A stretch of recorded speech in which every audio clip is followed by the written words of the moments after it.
Welcome to another episode of Preparing for the Unexpected.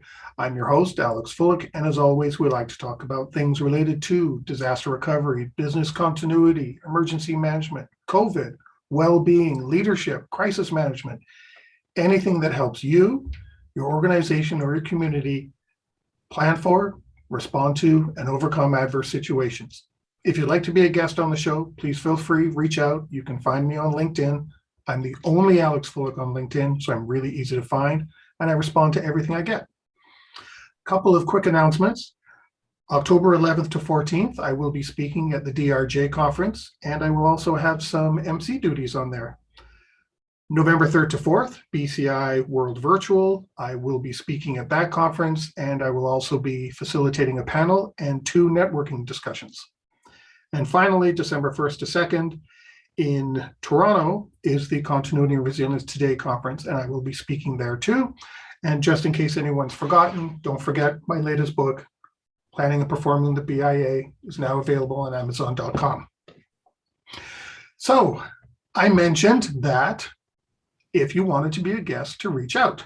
And sometimes people call me on that, and they reach out and they become guests on the show. And today we're going to talk about leadership and leadership development with Dan Rector. Dan, welcome to the show. Thanks for having me. That's exactly what I did.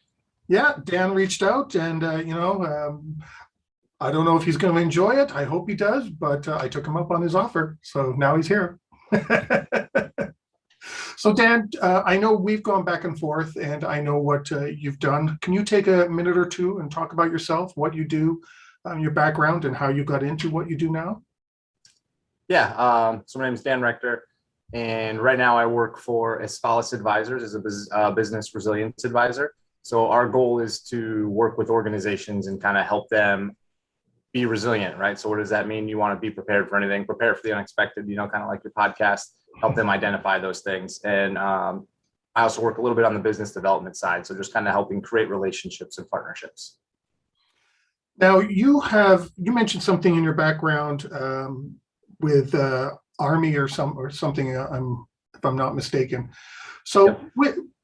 with that as part of your background, how did that shape your thoughts on leadership? Yeah, so I was actually in 2 branches of the United States military. So I started out in the United States Coast Guard for 6 years, and then I kind of had a little break, and then I came back in full-time. So most people don't even know you can be full-time with the National Guard, but I was full-time with the Army National Guard on a weapons of mass destruction team, civil support team. And what I like to think about is I had exposure to 2 similar but also unique branches of the military, and they each have their own leadership philosophies. So that combined with some of my other experiences has kind of given me a very unique perspective on these things that I try to share with others. How do you define, actually, let me take a step back. A lot of people believe that if you're a manager, you're a leader. Mm-hmm. So based on your current work and your background, how do you define the difference between leadership and management? Are they one and the same? Are they different? Do they cross? What are your thoughts on that? Yes, I definitely think they cross. And we talk about this a lot. So I'm currently in a doctorate program for management, and this conversation kind of comes up a lot. And I think a manager can and should be a leader. Leader is typically always a manager. And a manager kind of focuses on the day-to-day, getting people, to do tasks, right? But a leader has that motivation and that passion and really connects with people. And I think that's the difference, that connection, that relationship, that motivation versus a manager to me is hard numbers, strict, and just head down, let's get things done. And I guess in some respects, like a leader has to have followers. It's just like its name. If you're a leader, you can't be a leader. People that want to willingly follow you, right? Yeah, so you could be like an innovator maybe, and you're starting out, but if no one is following what you're putting out there, you can't be a leader. You have to have support in those followers. I agree with that. Does a leader have to have a fancy title after their name? And no. the reason I ask is because we've seen on the news where sometimes there's a disaster or some sort of situation, and the person who steps up isn't the CEO or somebody else. It's someone who almost crawls out of the woodwork and just all of a sudden they're there and they're kind of in charge, and everyone's following and listening to them. Yeah, and a lot of times that's how it happens, right? It's just a natural progression of either you're right place or maybe the wrong place at the right time, but you're there and you have this instinct that you need to help and you need to assist. You see it all the time. Car accident, right? On the side of the road, someone steps up and realizes stuff needs to be done, and there's all these passersby and people that just happen to be there. But there's typically what I've seen is somebody takes charge and takes control of that situation, whether it's just they know how to do it or they have that training. On a kid's sports team, you might just see one person that's that natural, the kid that's the leader and gets the other people to follow them. You don't have to be a captain. You don't have to be a manager or a CEO. You just have to resonate with people and build those relationships and get them to understand and to think they can do more than maybe they even know they could do. Just out of curiosity, see, I told you it doesn't take long to go off script a little bit. So with leaders, because one of the examples you had was a kid on a soccer field where the other players are following them. To be a leader, is it sometimes, I won't say all the time, but is it sometimes something someone just naturally has, like I don't know if charisma is the right word, but some sort of a natural ability that makes people want to follow someone? Because someone could go 50 years old, never been a leader at all in their life, and to use your example, a car accident, suddenly they're the leader and they're in charge and everyone's listening to them. What is it in your thought that maybe makes someone into a leader all of a sudden? Yeah, so I think, and so for that example, right, the 50-year-old that might be in a car accident, I would maybe argue maybe it was always there for that natural ability. So there is, you could think of it nature versus nurture. So you have that natural ability, that natural charisma that people have. And a lot of times that manifests in life, whether it's in the military or in the corporate sector, or, whatever your industry is in sports.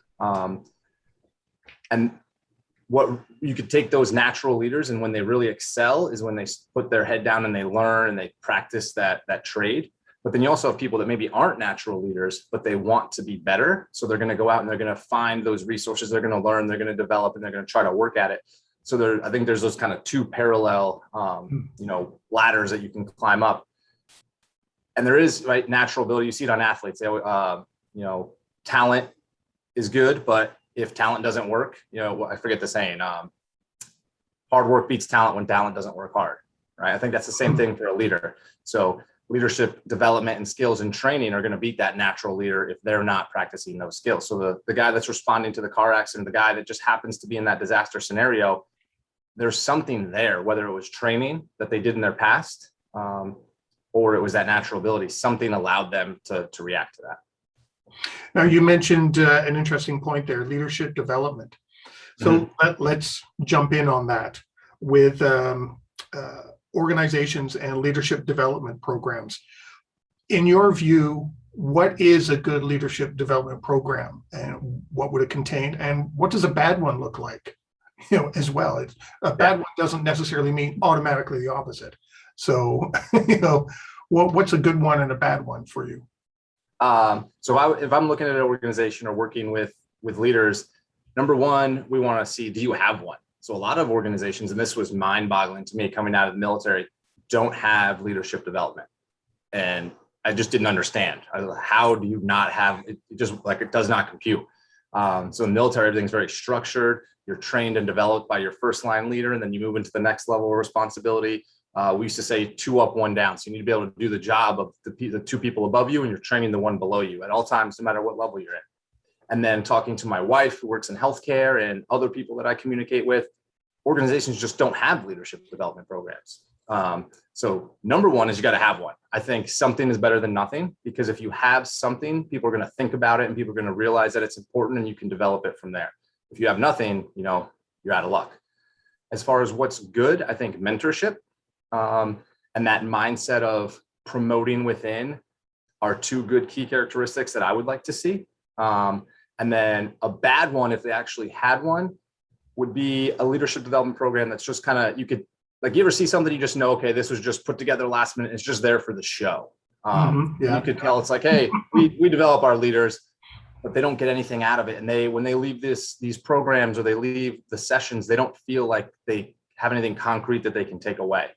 So those, and you could see those things. So the mentorship is a huge piece. So when someone comes into your organization at any level, whether it's, junior level, mid-level, senior level, everyone, I think it's a natural desire that you want to kind of see this advancement opportunity. You want to see, hey, what's possible?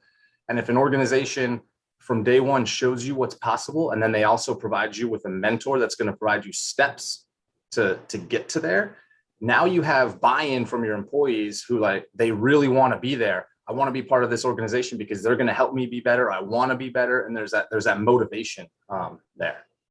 Well, let's take that a step further, because when I have seen a leadership program in some places, they seem to mostly exist in the really larger corporations.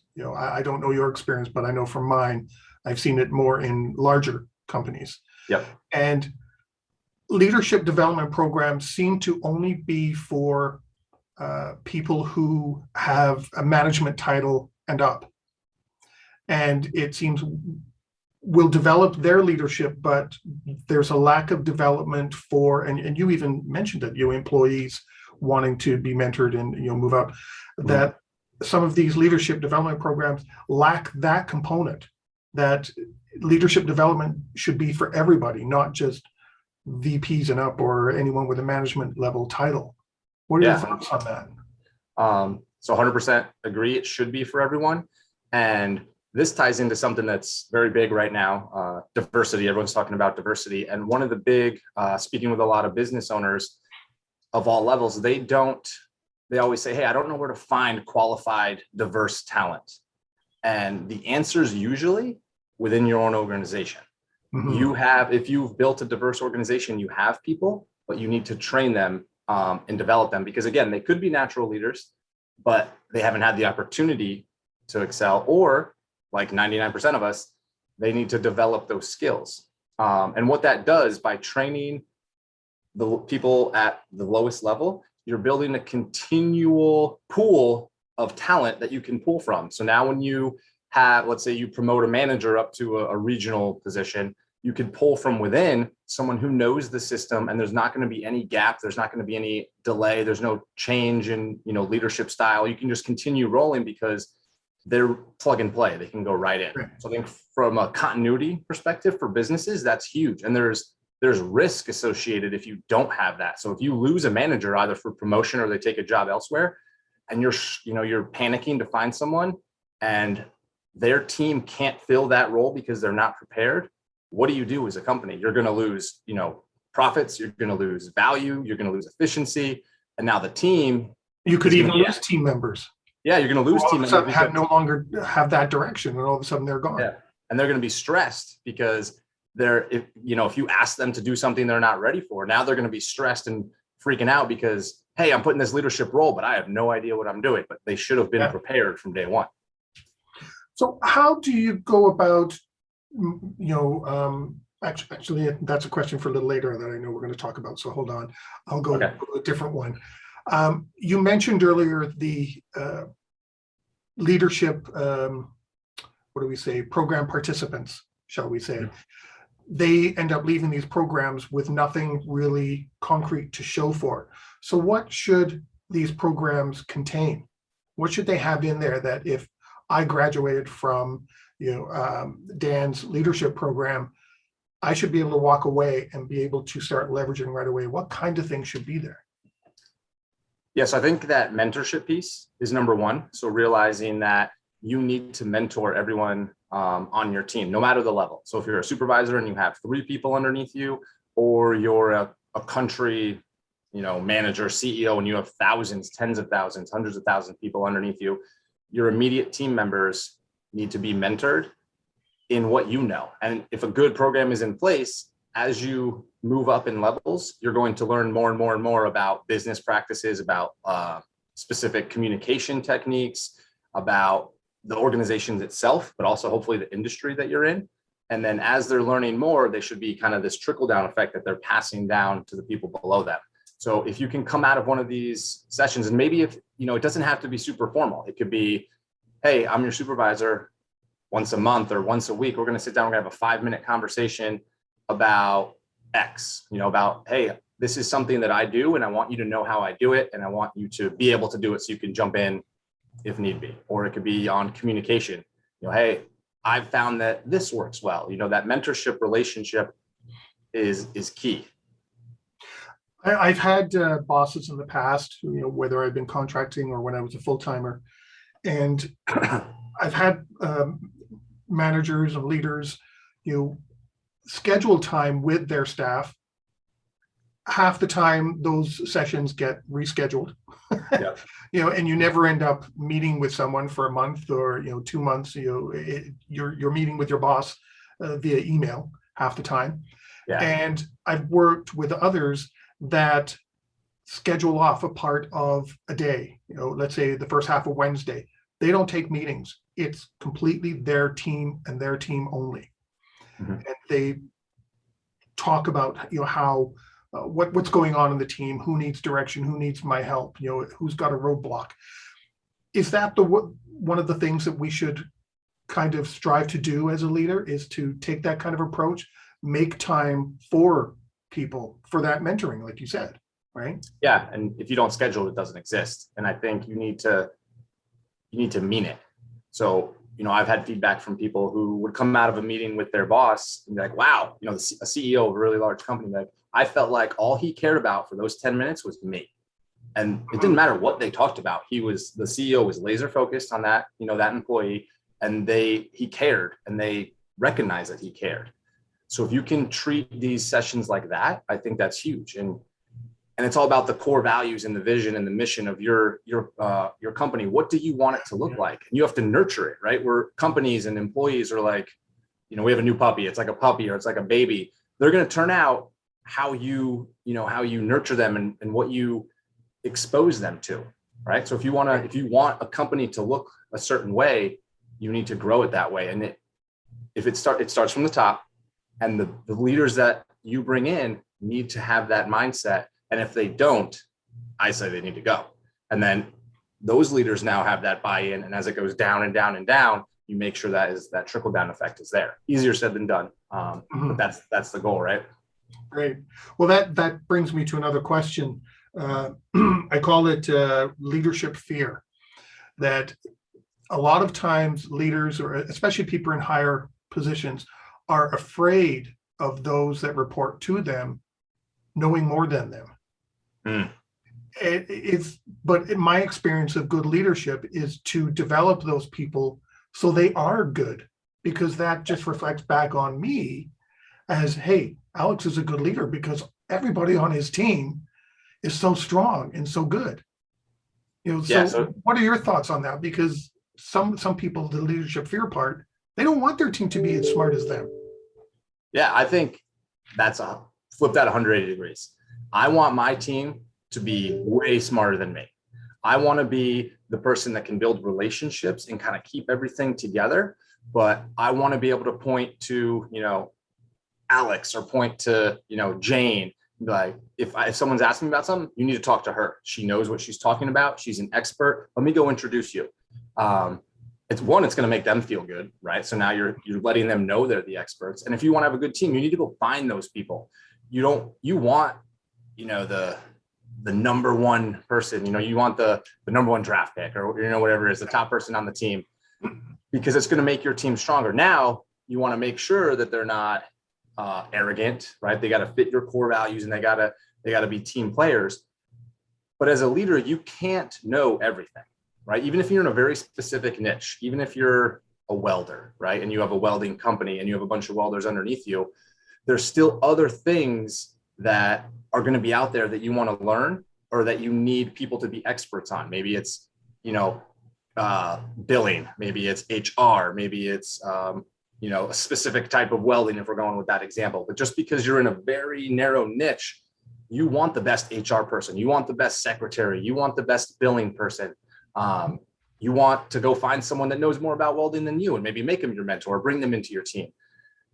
And that's going to build your team up. And I think if you have some humility and praise your team, that's going to go a long way. I think that's a piece that a lot of leaders, it is changing. Granted, it is changing, but a lot of leaders still have that fear Mhm. of, I want the best, but they can't be better than me. Yeah. And Right. I never understood that, because you can't be good at everything. You could try, right? You're kind of when I was in the Coast Guard, I was a damage controlman, and a damage controlman, we do a lot of stuff. We were welders, firefighters, maintenance. We worked with wood, flooding. So we said we were the jack of all trades. But the problem that we would start to see, and we would joke about it, is we couldn't excel in all those areas. So the DC, you had some that were good welders, some that were good with the fire side, some that were really good with woodworking. But we never found anyone that was the best at all of those, because you can't excel across the board. You could excel at leadership and relationship development and utilizing people, and you want to find those, the people that excel in those areas and utilize them to their best possible extent, and maybe show them a new height. Like, hey, you could be even better than you are. That's truly the right. You take the stud and you make them better. Yeah. It's to continue on with your jack of all trades. You're a jack of all trades, but specialist in nothing. Yeah, exactly. And that doesn't help anybody, right? No. You can't create a strong team that way when you're trying to be everything to everybody. Then you become nothing to no one, to everyone. Mm-hmm. So yeah, you're just decent at a whole lot of stuff. Yeah. And on that note, we've come to the end of our segment. We are talking with Dan Rector today about leadership and leadership development. We'll be right back.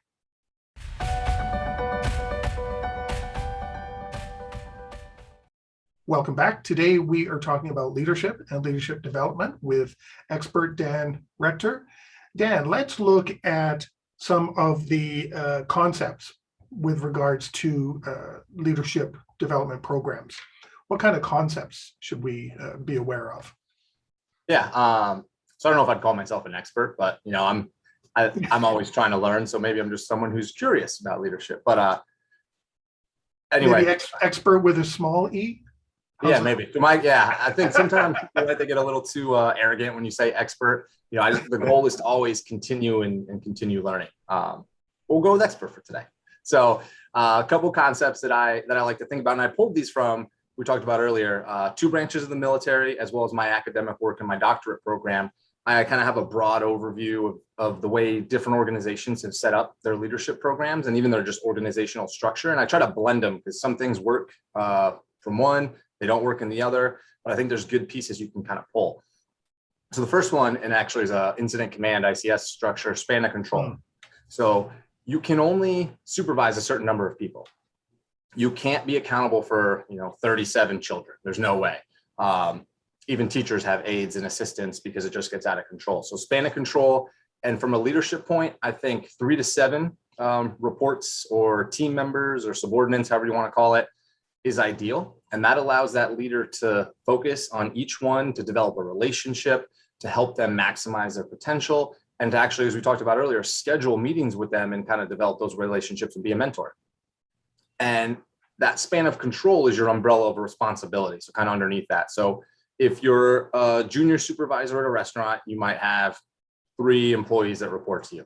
That's your umbrella of responsibility, 3 people. As you move up, let's say you get promoted to restaurant manager. Now you're going to have a couple teams underneath you. Each is led by a supervisor. So now maybe your umbrella of responsibility is 12 people. It's that whole store. But you're only going to focus on the leadership development narrowly with your supervisors. That doesn't mean you're going to ignore the rest of the people. You could still have, town halls, but the responsibility to mentor and train the junior level employees is going to fall on their supervisor. And what you would do is, as you have these mentoring sessions and these training development and learning sessions with those supervisors, you're going to task them like, hey, go have a meeting with your people and pass down what I just taught you and pass it down to them. The reason I like that concept is you are forced to learn something when you teach it to others. I've been asked to teach something and, put my foot in my mouth, like, yeah, I could teach that. And then I sit down like, oh, what did I just get myself into? Like, yeah. So you're forced to buckle down, go teach it. It might not be great the first time, but every time you talk about something and teach it, it's going to become more natural. You're going to learn more, and you're going to take something away from it. So I think that's a valuable tool that leaders can use. Now that umbrella of responsibility, that manager maybe goes up to a region and they're in charge of a state or a couple states. They're going to have Same thing, span of control. It's going to get bigger as it goes down. Their umbrella of responsibility has grown, but they still want to have those intimate relationships with their direct reports. And they want to encourage them. And I would say enforce and make them pass this information down the level. And it should just be repeating itself as it goes until you get all the way to the top of a CEO of a ginormous, huge organization. Their umbrella of responsibility is 100,000 people, or a general, in the military, it's 100,000 people, but they're only going to be intimately mentoring that top level, even though they have the responsibility for everyone that's underneath them. Mm-hmm. And that kind of brings me into another point. You can delegate authority, but not responsibility. And I think it ties in really well, because no matter how big your umbrella of responsibility is, as it says, you are responsible for everything that happens within that sphere, whether you have a direct role in it or not. So if they are underneath you, and I don't like saying underneath you, right? Because it seems like superiority, but if you vision an organizational structure, it just makes sense to put it up like a tree. If something happens, that's the leader's responsibility. They need to figure out why it happened and fix it on the way down. So you can delegate it. Oh, go ahead. Well, what's the difference then between responsible and accountability?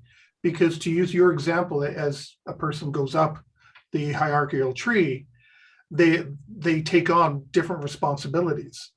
Mm-hmm. So do they become responsible for everything underneath, or accountable for some and responsible for other? How does that work? Yeah. So to me, in this mindset, I guess they could be interchangeable, kind of depending on how we're using the words. And when I say responsible, I just mean you are the one who, the buck stops here. So if there's a sexual harassment incident, or there's something that happens in your team, it's got to go to the top, and then you need to accept responsibility for that, and let's fix it. Because it's usually a training issue, or maybe someone didn't fit our culture and that's why they were in there, or we didn't have training programs and mentorship in place to develop them the way we needed to. And you can kind of see my small definition of a good leader versus a bad leader. Is a good leader is going to pull that responsibility for bad things up to them, and they're going to push praise down to the organization. So if something happens, I'm going to own it. Something bad happens. If something good happens, that had nothing to do with me. That was my team. They're amazing. Versus a poor leader does exactly the opposite. They're going to pull praise up to them. Like, look what we did. This is because of me. I built this team. And they're going to push blame down. You're like, that's below my level. I couldn't do that. And if you just watch what people do, because a lot of times they want to save their own skin, right? They don't want to be the one that's in trouble. And it's not about you at that point. It's about your organization. It's about your team. And how are people going to feel, whether they're at fault or not, if they're constantly getting blamed for what happened and they have we used to call it top cover in the military. Right. Well, that's kind of what we're seeing play out in the news these days with politicians, corporate leaders. Mm-hmm. Nobody wants to be responsible for anything. Yeah. Everybody just wants to point fingers, and it's the blame. And that's why I kind of was wondering who accountability and responsibility type thing. Yeah, to me, I think it's all at that point. And those leaders will delegate their authority down. So I'm going to, if I'm a CEO and you're my COO, Chief Operations Officer, or Director of Operations, and we need something done, I'm going to delegate you the authority. I'm going to allow you to go do these things. I'm going to give you your left and right limits and say, hey, anything in here, go and execute. If it falls outside of here, let's come back, let's do a touch base, let's reassess and have a discussion about it. And that gives your team power, right? They know exactly what they can do. If you don't define those left and right terms, people don't make decisions. People are unwilling to take risks because they're not sure what they're allowed to do and what they're not allowed to do. You need to clearly define those expectations, let them go, and then trust them. But if they mess up or something happens, it's not on them. You need to still realize, hey, it's on me, and I need to accept the responsibility. I need to be, accountable for what they do. And then train them going forward. It reminds me of from my project management days, when the project was successful and everything went well, the team did it. If something went wrong, it's the project manager has to take a look at what went wrong, not blame, the rest of the team. Yeah, exactly. So to go a little bit further with some of this, you gave me some information here, and you used the words push and pull. Mhm. definition of good leader and poor leader. What did you mean by push and pull? So I'll give you, I'm not gonna use any names. I'll just give you a very broad story. Do So I have to figure it out? Can I guess? yeah, so in one of my past lives, Oh, we had okay. a team. We had a team that was excelling. We were doing really well, like national level recognition, doing great. The team was actually recognized for something and had no idea. The leader went off and accepted the award and then threw it in the back closet. That was it. And so what they did in that situation is they pulled the praise up to them, whether they meant to or not, because I don't think they meant to do. I don't think they were trying to be arrogant and think they did it. They went and accepted the award on behalf of the team. But because they failed to mention it to anyone, or because they failed to invite other team members there, or because they didn't come back immediately and say, hey guys, this is what happened. It's all because of you. Thank you so much. It started to create this resentment in the team because the team members found out and it just never got mentioned. So what that looked like, whether that's the intention or not, is it's all about me as a leader. I did this. And then the team, didn't do anything. So if we want to illustrate this push-pull concept, he pulled up praise. And if something went wrong, it would have been pushing down blame. What could have immediately flipped that was pushing down that praise and be like, no, these are the individuals that did it, whether they did or not. It could even, as a leader, you need to have humility. Even if you did everything and your team was horrible, right? That's another situation because you should be fixing your team. But it might go a long way to praise them for the results that the organization got, because now they're going to have some pride and they're going to be like, wow, we can do a good job. If you're constantly getting pushed down and you're constantly getting blamed, you're not going to have the confidence to go out and execute at a high level. So you need to let your team know you appreciate them and they're doing a great job. And it's because of them that the organization is succeeding.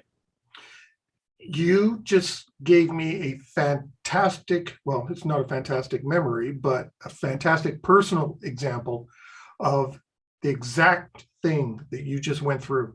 We were on a multi-million dollar project, 40 million, I think it was 30 or 40 million, somewhere in there.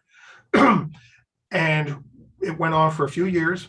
We got audited near the end by the organization, making sure that we had everything that we're supposed to do based on their corporate guidelines. They didn't find one issue. I was the program control at that time. They didn't find one error, not one, in this multi-million dollar program. The congratulatory email of, hey, you guys are doing fantastic, went to the head of the department or the vice president. Didn't want it shared with the rest of the team. And people on the other team, obviously it's going to come back to us because we knew the auditors. We'd been working with them. So they told us via email or phone conversation, hey, did you guys hear about how well you did? And it actually did create resentment towards the leadership of that program. For that very reason. It's like you're taking all the credit and you couldn't even thank anyone else on your team who were the ones who did all of this stuff to make you look good, and you couldn't even say thank you. And I think a lot of times that happens because leaders get busy. So you have two situations. They either doing it knowingly, and they're like, it was me, I want to take it. Or I think more often than not, it's because they're busy and they don't realize how big of a factor that could be. So I think as a leader, you need to recognize, constantly be on the lookout for situations like that. When can I praise my team? So we have a puppy, brand new puppy right now. If he does, the bathroom outside, good boy. If we only had this negative reinforcement when he went inside and there was no positive, he's going to, or, if you're always, getting beat down, you're not going to move up and you're not going to do the right thing. You're not going to be motivated to do it. So I think leaders need to recognize that and they need to find opportunities to praise their team. Think about if that vice president called a team, a senior level meeting and he had all you guys there and he said, hey, I want looking the CEO right in the face. Like, I want you to know about what these guys did. And he laid it out right there. Like, how proud would you guys feel? Like, you might be a little embarrassed. But just if you went through that effort, it would take 5 minutes, right? But something like that goes a long way with people and it gives them confidence and it allows them to go out and do great things. And they're going to love the company, right? If you can build that culture, now what's that going to do for your natural marketing? Like, where do you work? Oh, let me tell you about where I work because my leadership is awesome. It opens up so many doors from a business and organization standpoint. I swear you were actually at this employer's when this happened, because he was actually told by one of his leaders, make sure your team knows. And he did turn around and say, no, I don't want the rest of the team. I don't want anyone thinking they're, don't want anyone to get swelled heads, so to speak. Yeah. So he purposely that's that other side. Yeah. And that's when a lot of us just kind of started to lose our enthusiasm for what we were doing. So I would argue that his leader should have recognized that and had a little mentoring session and have been like, you know what? No, and this is why. Yeah. Agreed completely. And I really just want to say, because we're going to take a break, but just want to say your example about the restaurants, I certainly understood, because I have a hospitality background and I've been a kitchen manager, area manager, general manager, blah, blah, blah, blah, blah. So I certainly understood how you pass all this information on, these little tricks you learn to make people better. So that was a great example. I'm sitting here, couldn't help but think about all my restaurant days. Yeah, and it's the same in the military, right? You have these, sometimes you have huge training sessions, but the ones that I've seen be the most effective is you have the senior leader with his core team, and then they all disperse and they go out and pass that information down, because it's more intimate that way. And it's not just like, you're not just sitting there with a blank face being talked at. That I don't think that ever works. You need to have those relationships. Well, that's the big difference there, right? Being talked to and talked at. Or I think I said it wrong. Talked with and talked at. Yeah, you want to have this conversation where people can kind of provide input and go back and forth and really learn in a discussion, versus just watching a PowerPoint or whatever it is. Exactly. Well, on that note, we've come to the end of our second segment. We are talking about leadership and leadership development with Dan Rector, and we'll be right back.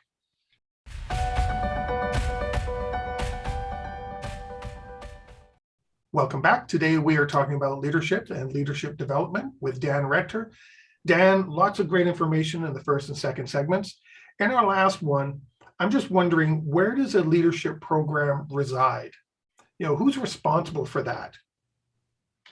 Yes, I think it resides throughout the entire organization, but responsibility starts at the top, because it's that trickle-down effect we talked about. If the very top leader isn't motivated to train and develop those underneath him, others can do it, but you're going to hit that ceiling, right? So if you're starting, we used the restaurant example earlier, if you're at that store manager level, you can train all the people within your store, but if the whole organization isn't open to that, that's their ceiling. They might still hire from outside. They're not looking to hire from within and promote those, those people that are learning this. So it starts from the top, and they need to have very intimate meetings with their leadership team, executive leadership team, or whatever you call it, depending on the size of your organization.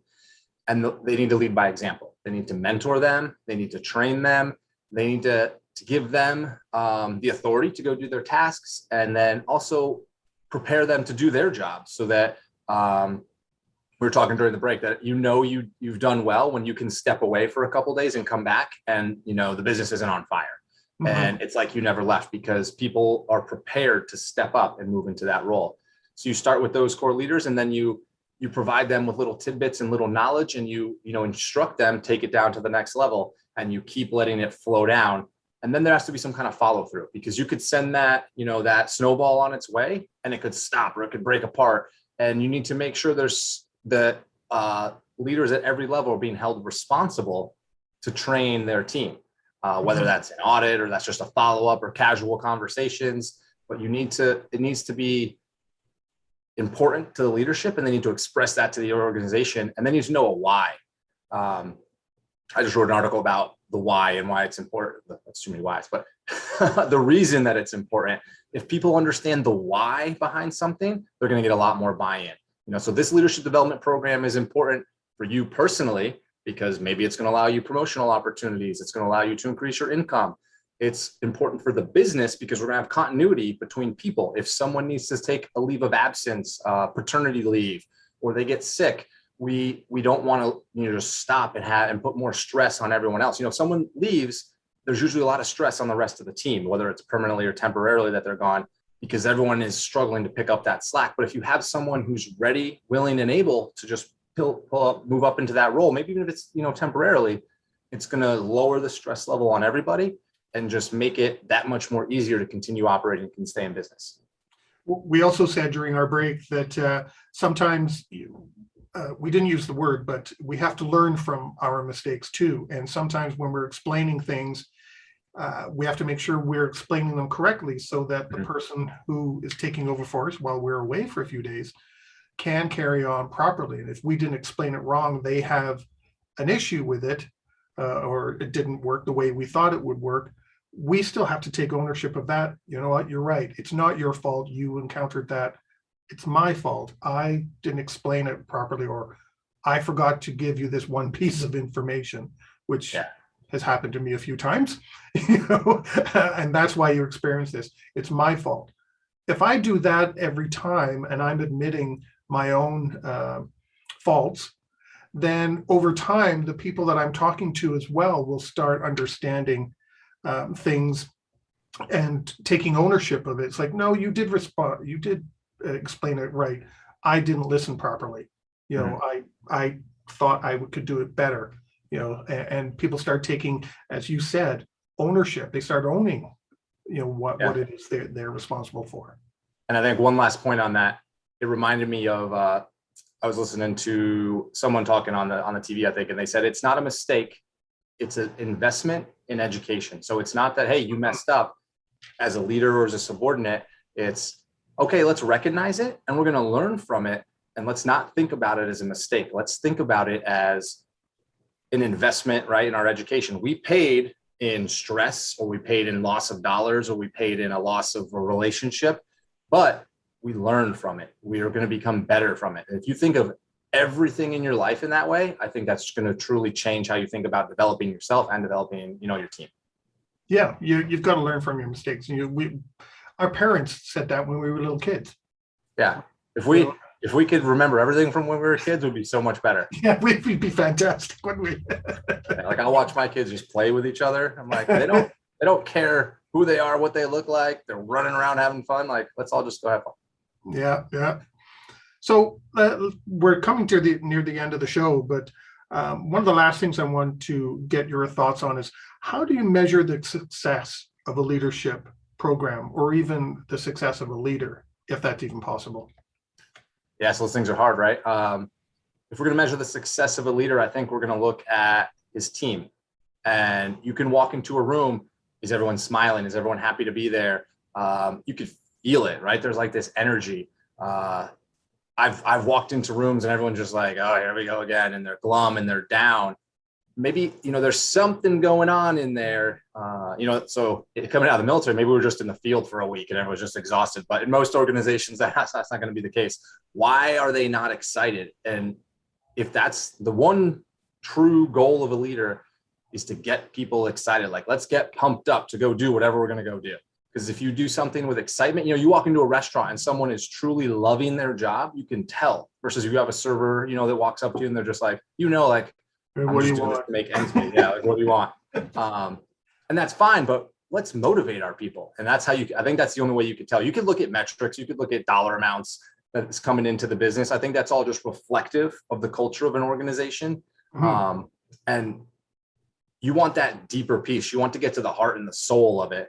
And you want people to tell their friends about where they work, who they work with, or the organization. If we're getting outside of business, you want them to talk about it, because it becomes, here's what you do. You want it to be that third place, right? It used to be church, work, home. But if work can truly be that place that you go, that you love to go, and you tell your friends, like, hey, I'm going to work today. They're gonna be like, what? What is wrong with you? Yeah. That culture and that excitement comes from the top. And because that leader has hired people that mesh with him, and he's developed them and cultivated them to be there. So I think that's how you can see if someone's a good leader. Now, a leadership development program, a successful program is going to allow that seamless transition from level to level. So if a manager needs to step away, is his supervisor ready to get into that position? Has he, if it's 2 days after they've been there, obviously not, but is the program in place to provide them the tools that they need to do that? And can they make that transition? And if it happens successfully, then we know we're doing a good job. If it doesn't, take that investment, figure out why, figure out what was lacking, add things to the program so that when the next one happens, you can look at it and analyze and like, okay, X, Y, and Z went well, but we still have to fix this one piece. And eventually over time, it's going to slowly build and get better, right? And it never ends. It's just this continual development thing that's going on. It should be organic. It should grow. Would a successful leadership program, development program, also be a contributing factor to like succession planning, especially for leadership? Yeah, so that's what I'm kind of hearing. Yeah, if you boil it down, that's what it is. Yeah. The biggest risk, right? So preparing for the unexpected, risk is huge. In my background in emergency management and preparedness, I think one of the biggest risk is losing people. You know, if people aren't happy and they leave, you can't replace people, you know, immediately. And sometimes if they're, you know, those experts and the core members of your team, maybe you can't replace them at all. Right. But you need to kind of develop so that you have people waiting in the wings. Because I was listening and I kept thinking, going, is succession planning just another way of saying program leadership development or leadership development program, you know, or are they different? Because a lot of times when you think of succession planning, you're only thinking the top level only.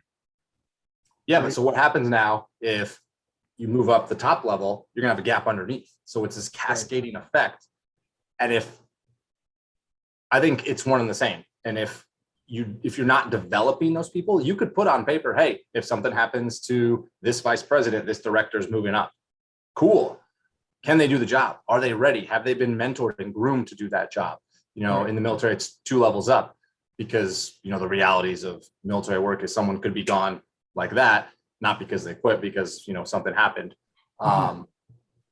And if you need to be ready to move into that position. So if that's your succession plan, you better train them to do that work. And then they're going to move up. You better train the people underneath them, or you're just going to have a gap somewhere in the chain and there's going to be effects. Yeah. Well, we've only got a minute left. Dan, do you have any final thoughts on leadership and leadership development? No, it was great talking to you. I think, you know, if anyone wants to reach out, I'll talk to you about anything at any time. But yeah, maybe, you know, I'm sure put my email or something in the show notes and people can get a hold of me and we can talk if they have any questions. My goal is I want people to continue to learn and develop. You know, that's kind of why I started this doctorate program, and knowledge, I think, is everything. So the more we can explore and have conversations with each other, the better. It's funny. I think the same way. That's one reason why I started the radio show, the YouTube channel, is because I love reading and I love learning nonstop. Yeah. So doing it this way, I'm learning so much, like talking to you. I know you work with Vanessa Matthews, you know, yeah. So talking with her, I learned talking from her. I think every conversation, if you want to be strong in what you do, every conversation you have to be able to take away something from that conversation every time, you know, and that way you can build your network and your relationships and your own knowledge base as well. Yeah, and that's why I'm hesitant for that term expert, because I think it needs to be, it almost seems finite, and I want it to be evolving. I want it to continue. Well, that's why I say expert with a small e. We won't put a capital E on that. Dan, great talking to you. Thank you very much for sharing your expertise and time with us today. I really appreciate it. And thanks for reaching out to start with. You know, you're proof that, you know, I do reach out to people when they contact me about being on the show.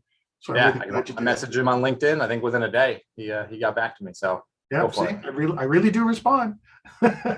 Thanks very much, Dan. And to everybody listening and watching, stay prepared, everybody.